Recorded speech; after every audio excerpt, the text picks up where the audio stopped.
On a silent night cloaked in darkness, a towering structure emerged out of nowhere, accompanied by a faint, unearthly hum that drifted across the still air. Inside, a young man was strapped down, writhing in agony. His breathing came in jagged gasps. Another voice growled at him not to pass out now. Moments later, he screamed as a sharp needle pierced his skin, flooding his body with a brutal stimulant. An observer watched with a detached curiosity, noting that the stimulant had lasted 461 seconds this time, longer than any previous trial. He remarked that the subject was particularly promising, better than most they'd used.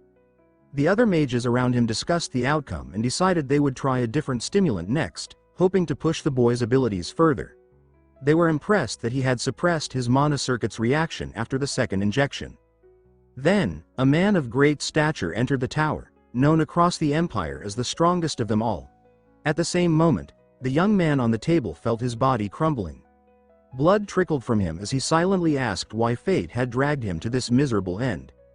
He couldn't stop questioning how things had ended up like this. He had always been intelligent, talented, or so he thought. His thoughts were broken by the sight of a tiny insect crawling along the cold stone wall. Before he could dwell on it, another surge of power was forced into him. The pain was unbearable.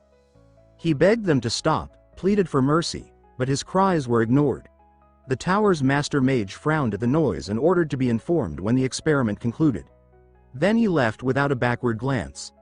The young man remained in despair, haunted by the irony of dying inside the very place he had once longed to be. As he looked at the glowing runes and arcane energy around him, his heart broke. This was the tower he had dreamed of. Now it was his prison. He was beaten and mocked by another mage, who sneered that he was talentless and accused him of having no magic at all, no matter how clever people claimed he was. The mage laughed cruelly, saying Verdun's life and knowledge were being drained away in a hidden laboratory. He demanded that Verdun speak with the same arrogance he used to have, mocked him further, telling him he couldn't even pass out because of the drugs in his system. He then noticed Verdun's gaze drifting, unfocused. Enraged, he shouted, demanding to know what the boy was staring at.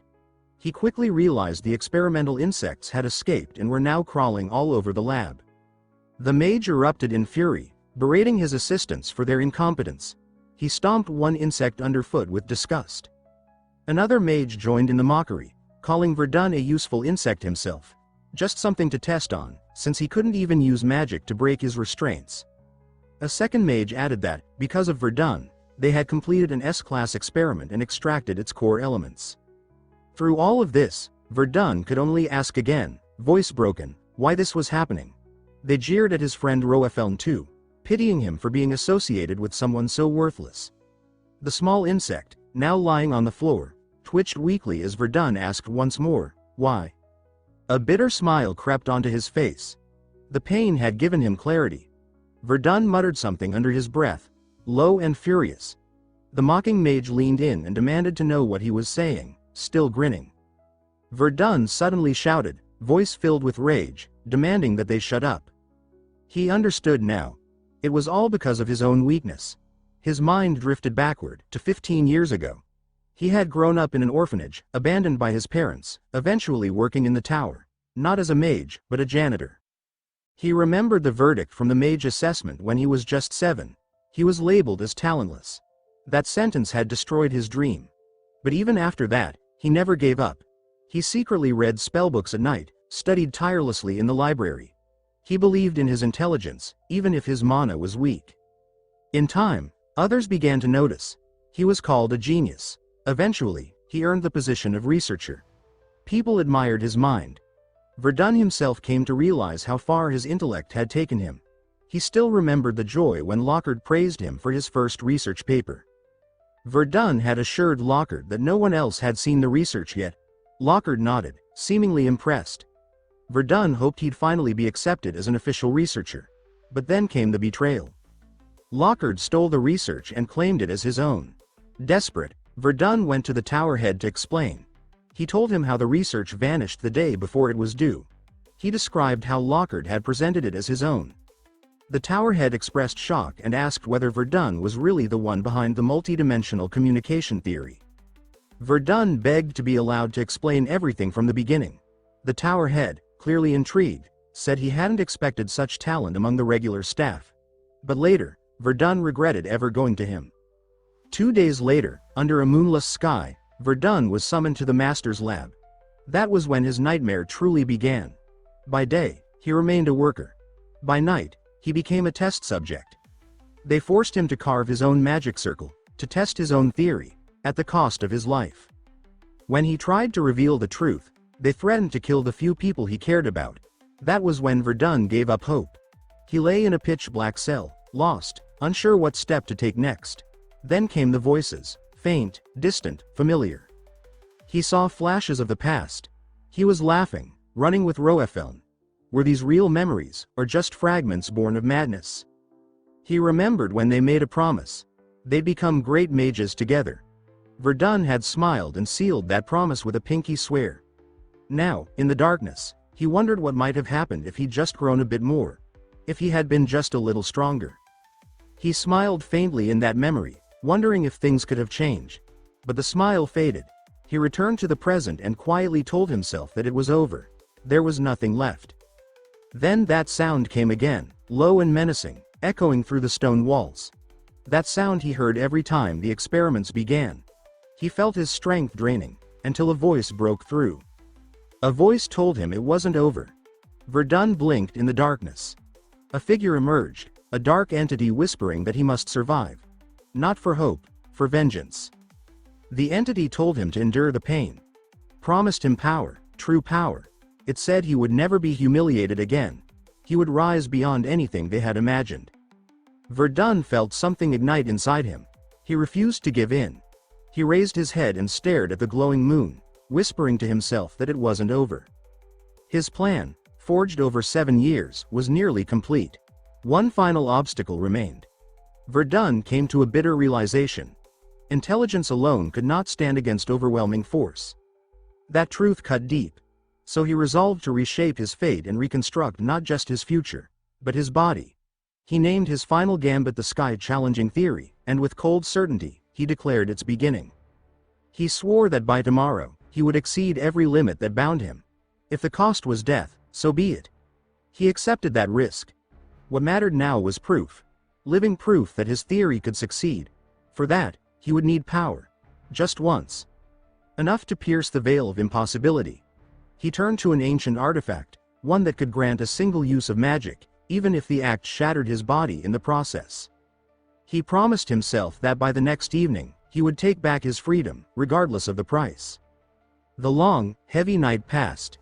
At dawn, the cell door creaked open. A cold, mocking voice ordered him to clean the alchemy lab. Verdun rose to his feet, silent, composed. Another mage barked at him not to slack off, especially with the festival coming up. He shouted in Verdun's face, demanding an answer. Verdun responded softly, barely above a whisper, and walked away without protest. Alone, he arrived at the lab. Then came a voice, familiar, unexpected. It asked if he was cleaning alone. Verdun turned quickly. It was Roeffeln, standing there with a soft smile. He asked why she was there. She said she came to say goodbye before leaving.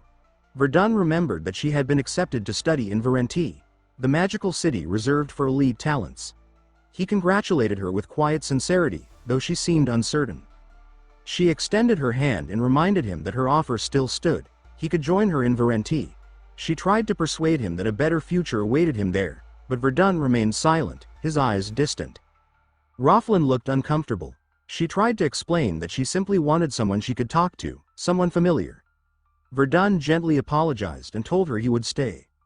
Roeffeln's expression darkened. She looked hurt, but said nothing more. Before leaving, she told him she would write to him. As she walked away, Verdun watched in silence, his heart heavy. He thought that she had no idea what he was really going through. None at all. Still, he felt relief. At least she wouldn't be dragged into his plan. The festival began. Music, lights, celebration echoed through the tower. The high-ranking mages had all departed. Only lower-level staff remained, distracted and relaxed. Verdun moved like a shadow through the halls. When he reached the treasure room, he knocked and identified himself. The guard demanded to know why he came so late. Verdun calmly stated that the tower master had ordered the treasure storage to be cleaned. The guard complained about the lack of prior notice but eventually let him in, warning him not to touch anything he shouldn't. Verdun nodded and stepped inside. He placed his hand on a device, an ancient relic, and activated the sound-blocking enchantment. The moment it flared to life, he confirmed it silently. No one could hear what would happen next. He moved forward with precise purpose. In front of him, magic shimmered, his next challenge. He focused on his true objective. The second circle staff. A rare artifact capable of casting 3 spells simultaneously, and temporarily unlocking a mage's dormant talents. The cost of wielding it was massive. But to Verdun, it was necessary. To claim it, he first had to dismantle the protection spell encasing it, an intricate 7th-level magic circle crafted by the Tower Master himself. He recalled the past 7 years. Every moment spent secretly analyzing that circle. Every page of forbidden research. Every test. Now, it all came together. He struck with precision, and shattered the circle. Elsewhere in the tower, a pair of bored mages were grumbling. They guarded the tower's power source, jealous of their peers out enjoying the festival. One of them muttered that he deserved a better post and should have been chosen instead. The other laughed and mocked the idea. They joked about becoming Tower Master one day, about drinks and promises. Then the staff appeared, gleaming in Verdun's hand. Neither had time to react. One's throat was cut open before he could rise. The second mage recoiled, shouting in disbelief, asking what Verdun thought he was doing. Verdun stepped toward him with silent resolve, the staff gripped tightly in his hands. The mage panicked, demanding to know if Verdun had lost his mind. Verdun said he expected this reaction. The mage snarled and called him weak, a pathetic fool daring to attack a real mage.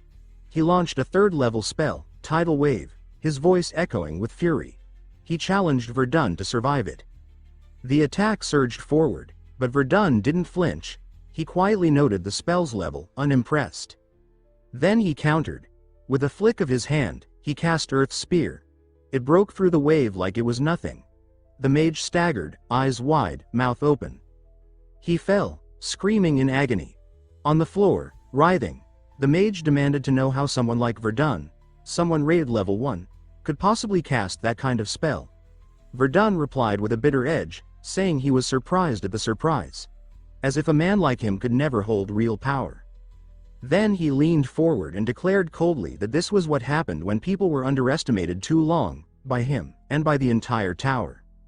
Verdun took a step forward, his eyes fixed on the source of the tower's magic, something he had only ever imagined seeing. It stood before him like a living monument of energy, a massive, pulsating magical heart tethered to a dense network of glowing runes and complex incantations.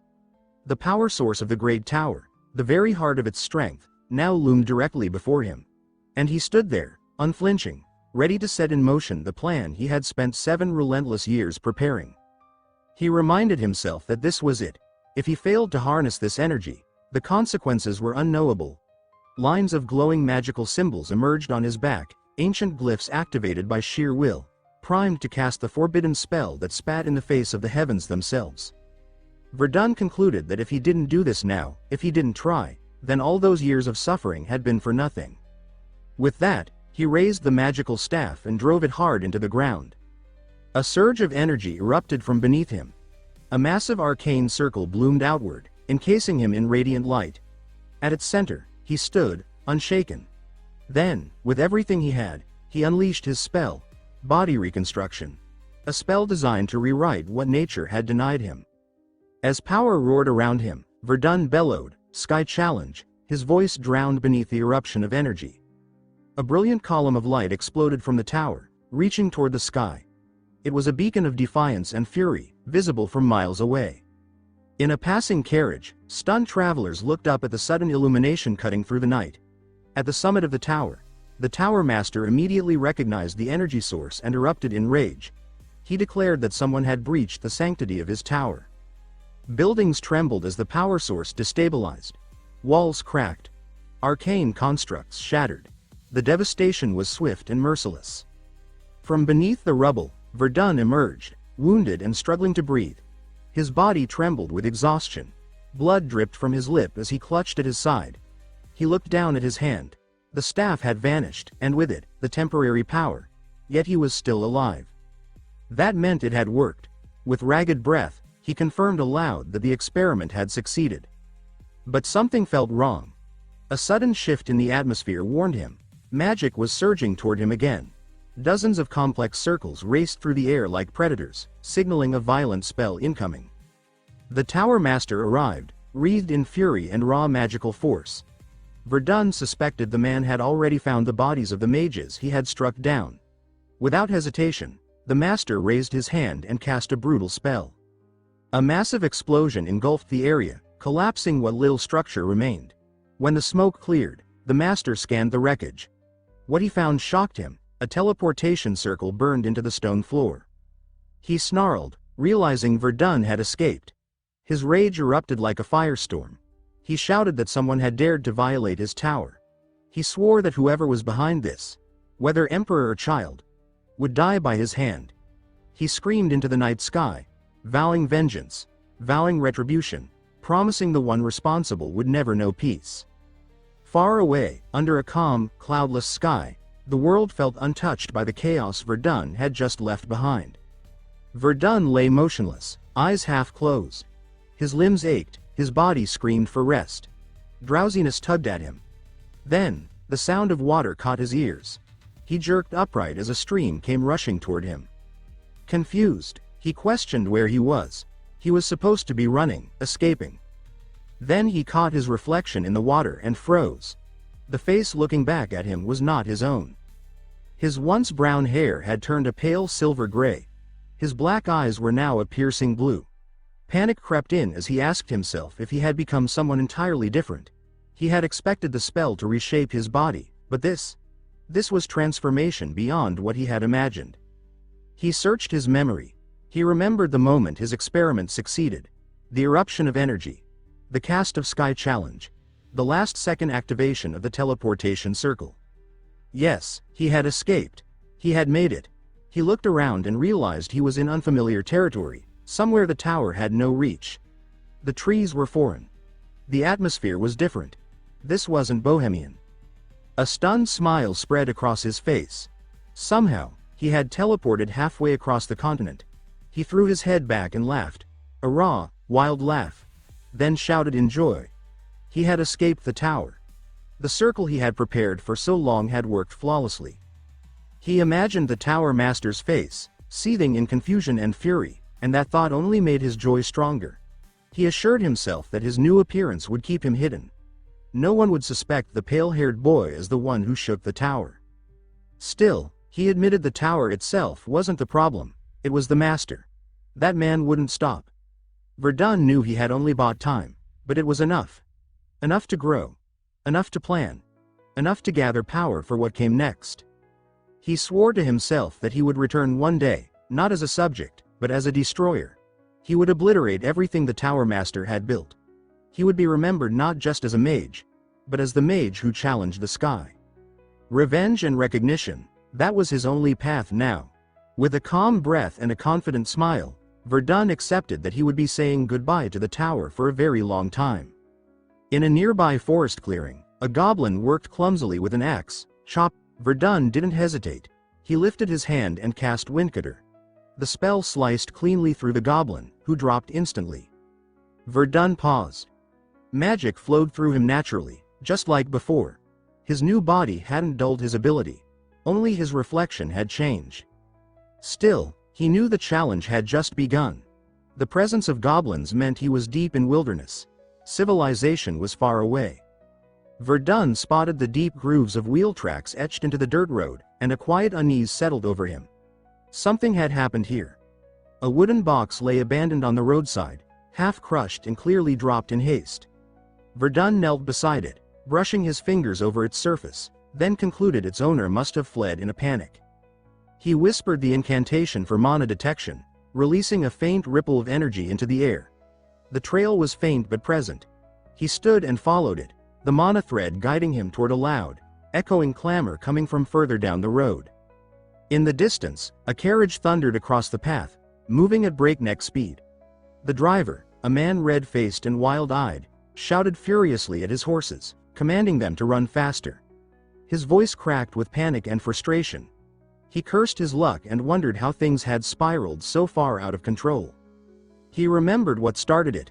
While traveling through the forest, he'd stumbled upon the dismembered corpses of a gang of bandits. Ones he'd heard had been recently eliminated. Thinking quickly, he had tried to negotiate with the survivors, claiming ties to Baron Baith. But his bluster failed. His mercenaries, cowards to the core, had deserted him at the first sign of trouble. Then the real nightmare began. A massive orc with a twisted grin appeared. But instead of attacking the man, the beast turned on the bandits and tore through them with unrelenting brutality. The man seized the moment and escaped, but fear gnawed at him. He drove his horses even harder, convinced the orc might come for him next. His paranoia became his undoing. The carriage skidded violently and overturned with a sickening crash. The man was thrown to the dirt, groaning in pain and clutching his back. Before he could rise fully, a dreadful stillness settled over the road. He looked up and froze. Dozens of eyes blinked at him from the trees. Goblins and orcs emerged from the shadows, creeping in around him like predators sensing fresh prey. He staggered to his feet, terror-stricken. They were too many. There was no escape. He thought, in a single burst of panic, that this was where it ended. Then the ground roared.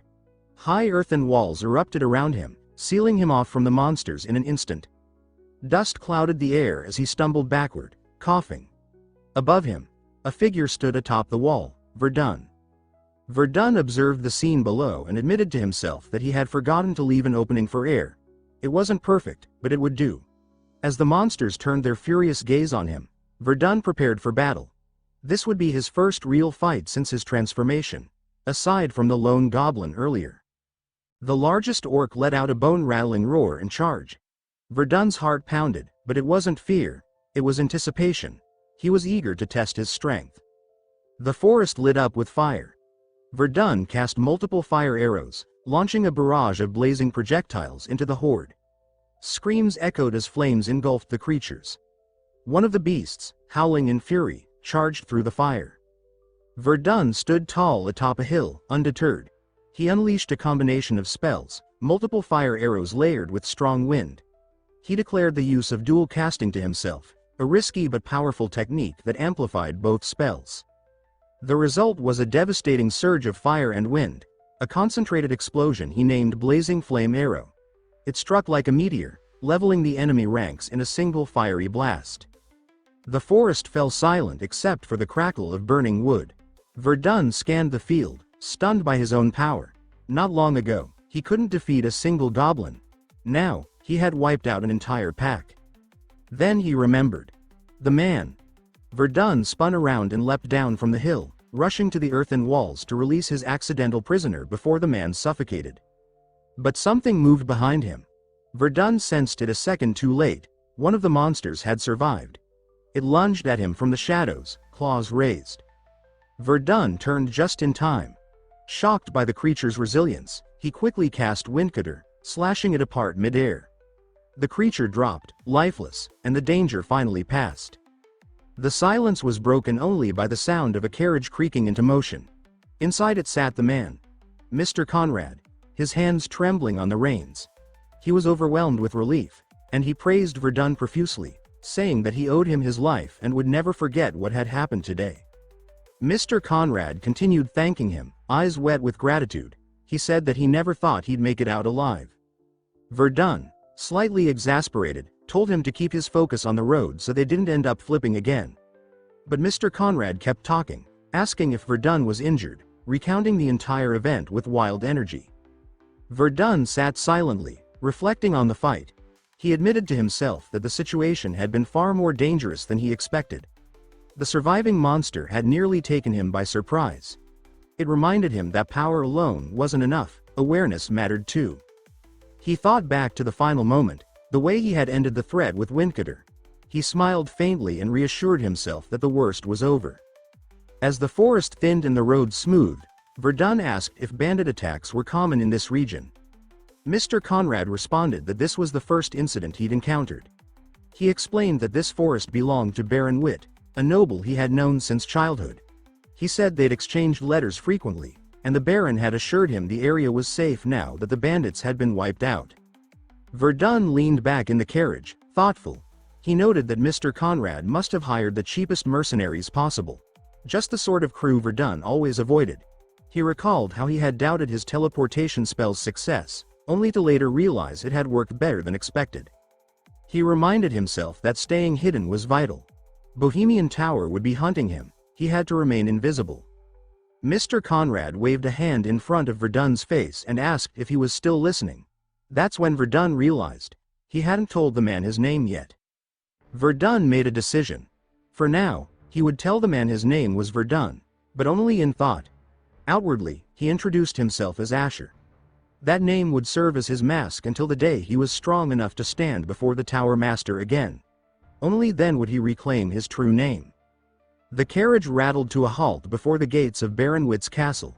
The imposing iron doors opened slowly, and servants rushed out to greet the guests.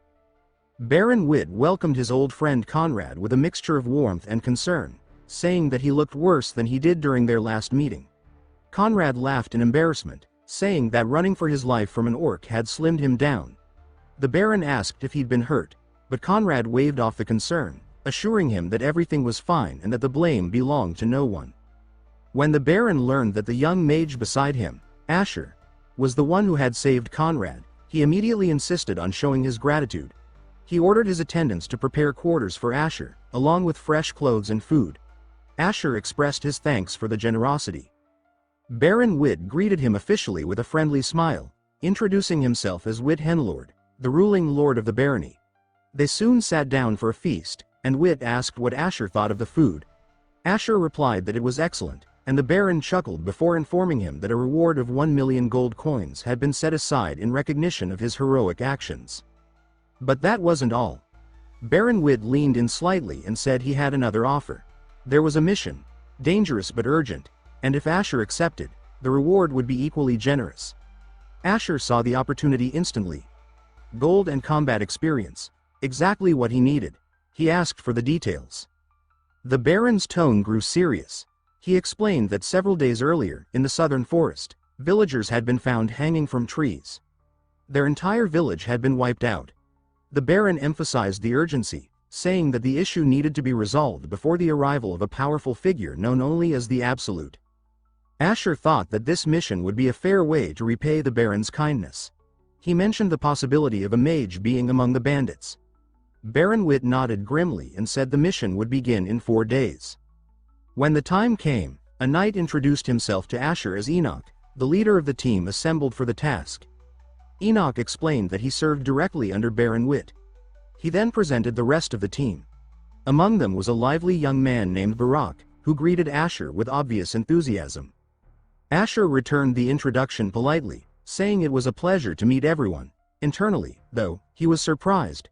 Saving one man had spiraled into a mission filled with risk. He turned to Enoch and asked if the assembled crowd represented the full party. Enoch confirmed that they were all part of it, adventurers lured in by rumors of mysterious orc sightings and the promise of substantial payment. Enoch said that the size of the reward had drawn even gold-ranked adventurers to join.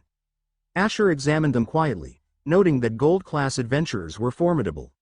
With internal energy and enchanted gear, many of them rivaled trained knights in raw power.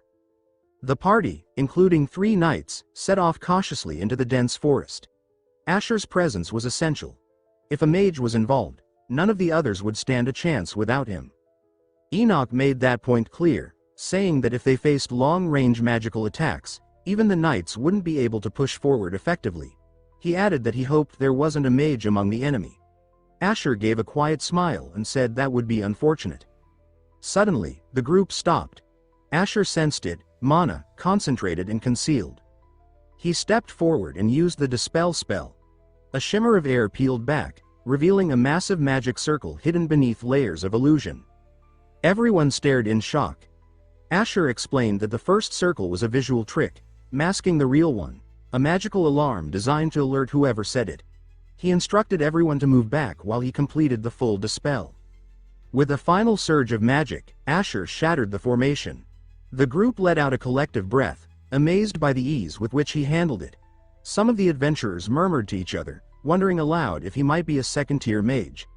Even Enoch was impressed. Asher said nothing, but thoughts stirred within him. What did it mean to be an adventurer? They were wanderers, mercenaries of magic and blade, roaming from job to job, facing death daily. Yet, they earned honor, gold, and fame. Still, there was a dark edge to it all. When an adventurer's strength grew too great and their morals too weak, they became more than a threat. They became bandits, traitors to the very people they once swore to protect. Several bandits gathered around a flickering campfire, their expressions grim and voices bitter. Hunger gnawed at their nerves, and frustration was spilling over.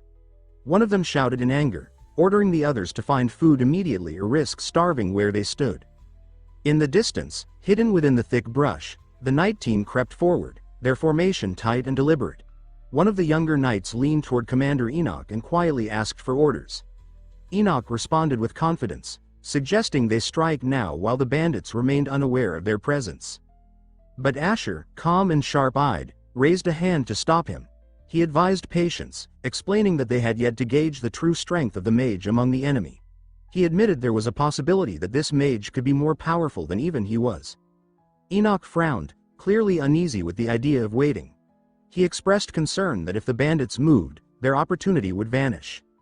Asher remained firm. He stated that there was only one rational move, they needed more information before committing. Enoch reluctantly agreed. Meanwhile, at the bandit camp, their leader addressed the group, pacing in frustration. He spoke bitterly about their losses, lamenting how many men they'd buried and how every decision seemed to lead to ruin. He admitted to once being an adventurer himself, drawn to the road of banditry by the lure of gold and easy power. The leader floated the idea of striking another village, reasoning that survival now outweighed caution. But one of his men warned that the Baron had grown furious after the last massacre, especially because of the corpses they left behind hanging in the trees. Another bandit added that they were still under magical concealment, but if they wanted to move safely, they should consider heading toward the city of Mardis. The leader weighed their options, then finally decided they would start attacking nearby villages again. Desperation overruled fear. Before they could move, the ambush was sprung. Without warning, a ring of fire exploded around them. Panic erupted. Screams filled the night as flames engulfed the clearing. Bandits staggered back, their formation shattered. The smoke was thick, and the heat stung their eyes. They quickly realized this was no accident. This was magic. A coordinated strike, a trap. Enoch led the charge with his knights, cutting through the chaos with precision. Bandits fell quickly, many caught completely off guard. Blades struck fast, shields shattered, resistance crumbled. The bandits tried to regroup, but it was too late. Their mage, Bellson, took a direct hit in the opening blast. His body crashed into the dirt, blood pouring from a gaping wound across his chest. He groaned, barely conscious. The bandit leader sprinted to him, calling his name in alarm. He dropped to his knees and checked Bellson's condition, quickly realizing the truth. The mana barrier Bellson had been relying on was gone, shattered in the initial explosion. Enoch scanned the battlefield, analyzing what was left of the resistance. He turned to Asher and stated that the outcome was now firmly in his hands. The command was his. The bandit leader, wild-eyed and enraged, shouted that the Baron had clearly sent them to be executed, hiring a mage to finish the job. He roared a challenge at Enoch and charged forward with his sword raised high. The clash of steel rang through the burning trees as Enoch met his blow with unwavering precision. Sparks flew. Blades locked. The bandit leader cursed Enoch, swearing to take his head and deliver it as a message to the Baron. Enoch's reply was cold and fearless. He dared the man to try. Amid the chaos, Bellson crawled away, dragging his broken body through the underbrush. He realized that none of his pursuers could fly, and for a moment, he felt relief. If he could get enough distance, maybe he could escape. But then Asher appeared. Without hesitation, Asher cast multiple ice arrows, the shimmering projectiles racing toward the wounded mage. Bellson barely avoided them, recognizing that Asher was trying to slow him down rather than kill him outright. Enraged, Bellson summoned what strength he had left and retaliated with a flurry of frost, hoping to overpower Asher and break free. But Asher didn't flinch. He countered immediately, launching multiple fire arrows to collide with the incoming ice. The spells struck in midair, the opposing elements crashing together in a blinding explosion. The ground shook. A burst of flame and frost consumed the surrounding trees. The resulting shockwave blew smoke and dust across the battlefield. When the haze began to settle, scorched earth stretched between the two mages. Trees had been reduced to smoldering stumps. Ash drifted down like snow. Bellson stood, barely upright, his chest heaving from the effort. His eyes were bloodshot, and his voice rasped as he told Asher he had picked the wrong enemy. Even injured, he claimed, he was still more than enough to deal with Asher, especially now that Enoch wasn't by his side. Asher stood unshaken, meeting Belson's glare with a calm resolve. He declared that escape wasn't an option.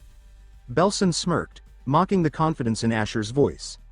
He admitted that Asher had rare skill and impressive nerve, but insisted it wouldn't save him.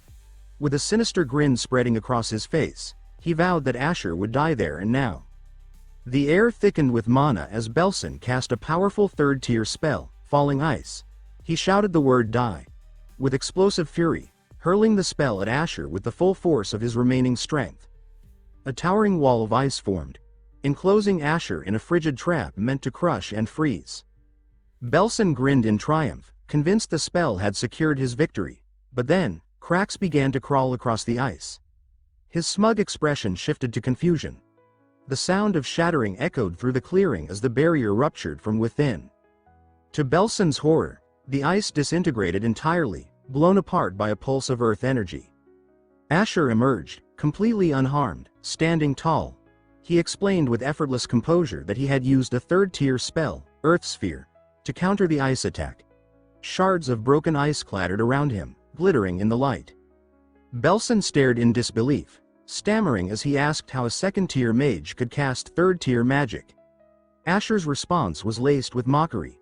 He asked what exactly Bellson thought he was dealing with. Belson's eyes narrowed.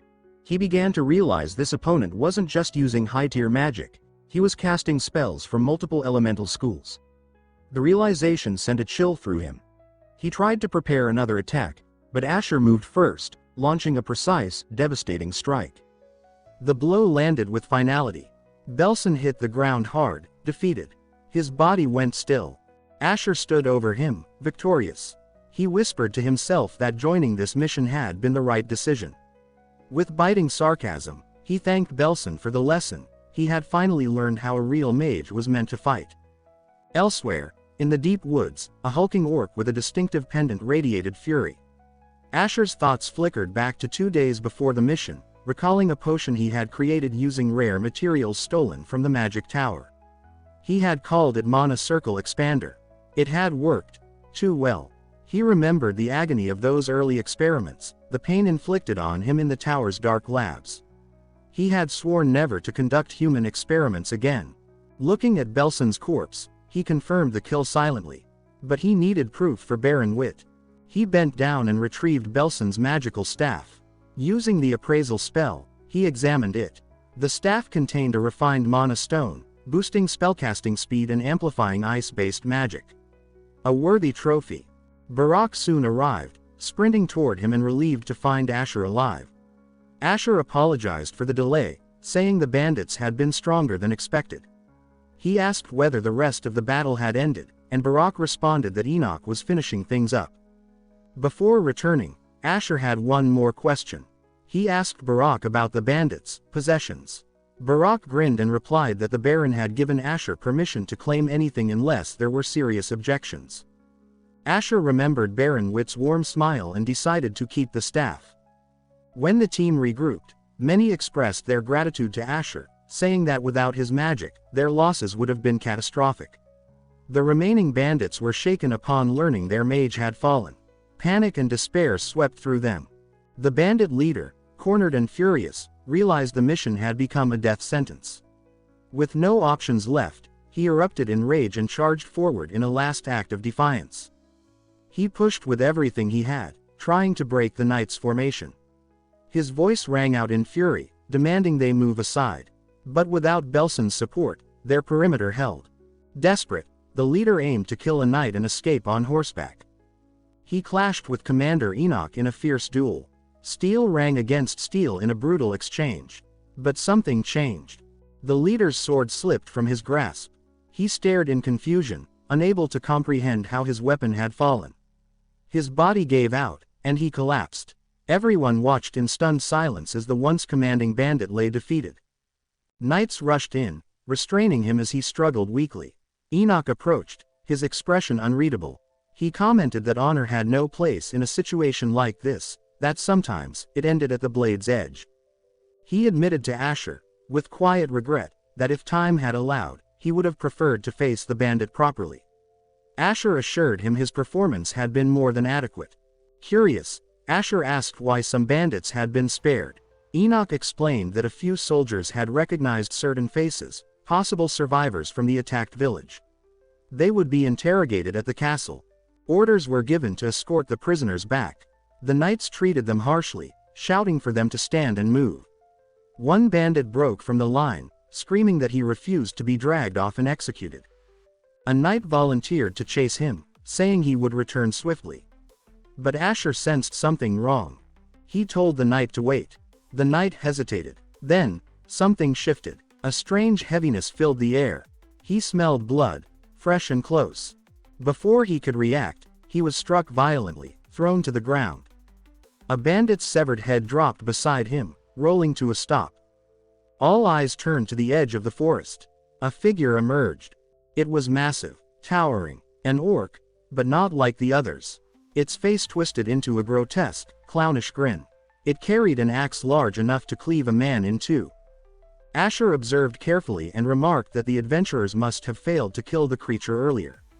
But it wasn't just the orc. Dozens of demihumans moved behind him. This was no ordinary beast. This was a leader. The giant orc was grotesque and massive, visibly mutated, exuding terrifying power. He barked orders in a guttural voice. Goblins and lesser orcs charged forward at once. Enoch roared commands, urging the knights into defensive positions. He told them to focus on the goblins first. The giant orc wasted no time. He charged and struck Enoch with bone-breaking force, sending him crashing to the earth. The orc raised his, preparing to finish Enoch off, but Barak and another knight intercepted just in time, blocking the blow with great effort.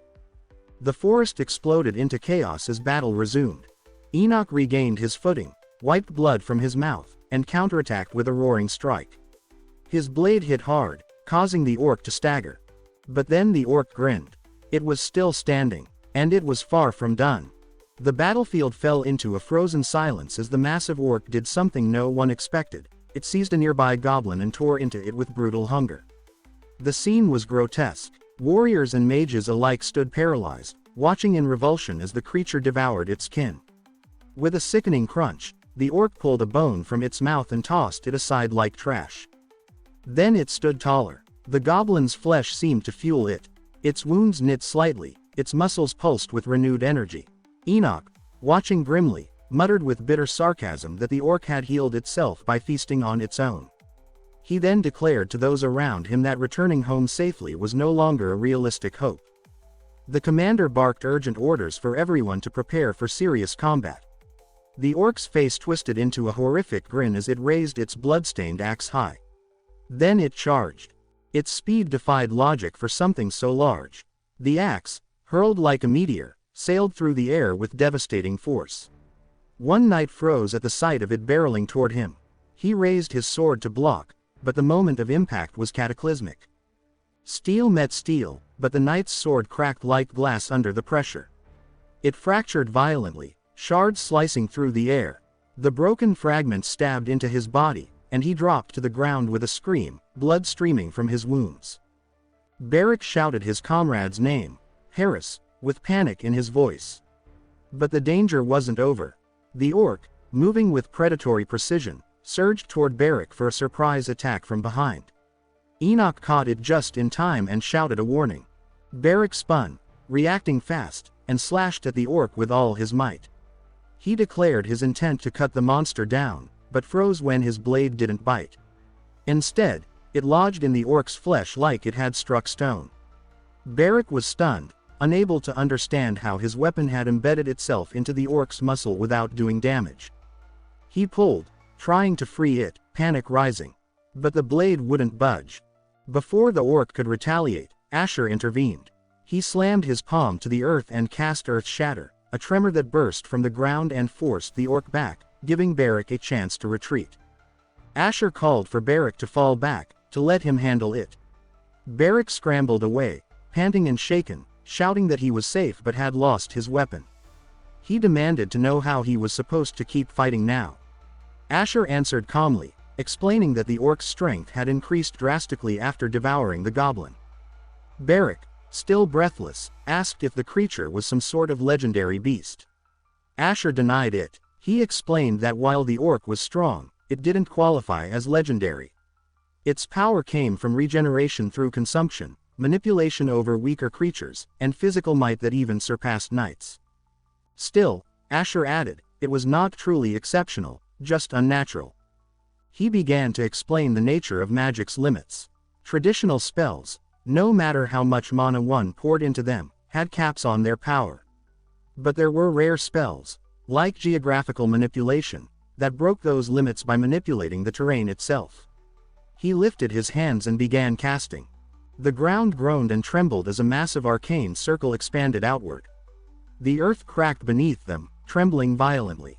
Fear rippled through the ranks. One warrior screamed, certain they were witnessing the end. But Enoch raised his voice above the chaos, announcing that the earthquake was caused by Asher's magic, not another enemy. Still, fear lingered in their eyes. The terrain had become a fractured nightmare. Monsters stumbled as the land crumbled beneath them. Cries of confusion and terror filled the air as they fell into yawning crevices, swallowed by the very ground they fought on. At the crater's center, the massive orc roared in fury. Asher wasn't done. He followed the quake with a third-tier spell, Fireball, unleashing it into the crater. It exploded with hellish force, fire sweeping across the battlefield and turning it into a flaming inferno. Screams echoed through the smoke and flame. Barak, watching from cover, exclaimed excitedly that seeing the monsters burn was oddly satisfying. One of the knights told him to retain some dignity. Asher, meanwhile, observed the fire calmly. He reminded himself that while geographical manipulation had no fixed limit, it consumed mana too quickly to rely on regularly. That frustration gnawed at him. He still lacked the mana capacity to push beyond third-tier spells. The devastation had fallen short of what he'd hoped.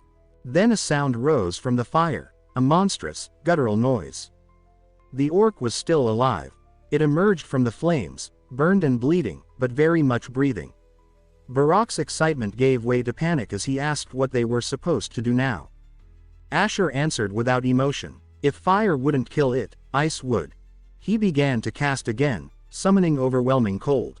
Twin spells, multiple ice arrows and winter storm, launched at once. Ice spread like a plague, frost creeping up the orc's legs and locking its limbs in place. Barak shouted Asher's name, amazed by the power on display. Asher then activated the piercing frost arrows technique, hurling freezing spears that tore through the air and drove into the orc's body, coating it and several other monsters in glacial armor. But the orc refused to die. Even as his limbs stiffened, he moved. Frozen nearly solid, it still charged toward Asher in a mindless frenzy. Asher didn't flinch. He whispered to himself that even if the creature could regenerate forever, he would end its motion completely. With a final incantation, he summoned Glacial Orb, a focused spell of condensed cold. The orb struck directly, detonating with deep blue light. The orc's body stopped entirely, locked in a tomb of ice. The battle was over. Asher stood tall, calmly announcing that the mission was complete. Far away, the city of Verdan sparkled with magical beauty. Two men sat in conversation. One asked if the rumors were true. The other nodded, confirming that the Bohemia Magic Tower had shut down entirely for the first time, after an explosion at its core. Groups of mages discussed the strange news. Some spoke bitterly about the burdens of their recent fieldwork. One muttered that the destruction was too severe to have been caused by a simple energy core failures. One man noted that public speculation blamed divine punishment, while others suspected a sabotage. Another smiled faintly, glad that the incident had helped validate their research theory. He wondered aloud if the tower had sent out any messages since the explosion. One mage, cloaked and silent until now, stopped walking at the mention of sabotage. A white-haired man stepped forward, saying in a low, certain voice that the Bohemia Tower couldn't have collapsed on its own. He added that there were rumors of secret experiments within. Before he could say more, another mage snapped. He grabbed the man violently, knocking the cup from his hand and shouting, demanding that he repeat his accusation. The white-haired man, shocked and terrified, asked why the sudden aggression. Then a new voice joined. A red-haired figure appeared nearby, asking softly, but with growing urgency, what had really happened to the Bohemia Magic Tower. His expression twisted into alarm as he asked again, louder this time, demanding the truth.